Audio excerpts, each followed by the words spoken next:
पूर्वी चित्रपट निघायचे, पूर्वीच्या काळी जे सेन्सर बोर्ड होतं ते एका ह्याच्यावरून, तुम्हाला माहिती असेल दादा कोंडकेचे पिक्चर असायचे ते डबल अर्थाने असायचे, त्या ह्याच्यावर दादा कोंडकेच्या ह्याच्यावर बायांनो वर चढा म्हणजे ती शिडी दाखवलेली जायची. त्यावेळेस ते सेन्सर बोर्ड कसं होतं आणि आता ते सेन्सर बोर्ड कसं आहे यातला तुम्ही फरक बघा. हे सेन्सर बोर्ड वाले भ्रष्टाचारी आहेत, हे पैसे खाणारे आहेत, हे काही लोकांच्या हातात विकले गेलेले आहेत हे लोक. म्हणून हे असल्या चित्रपटांना या समाजातील यांना हे दिल्या जात आहे.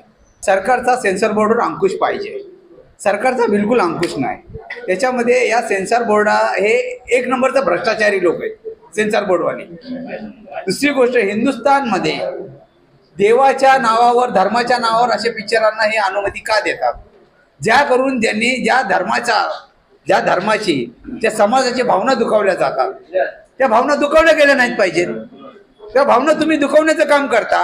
म्हणजे चित्रपट हे एक माध्यम आहे, चित्रपट हे एक त्या धर्माचं उन्नतीकरण करण्याचं माध्यम आहे.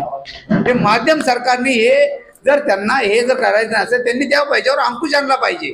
बाबा तुम्ही हे करता हे कशामुळे करता आणि कुणाच्या ह्याच्यावरून करता आणि हे करण्यामागे तुमचा उद्देश काय? निष्पक्ष बातम्या, नवा दृष्टिकोन, युवा स्तंभ न्यूज नेटवर्क.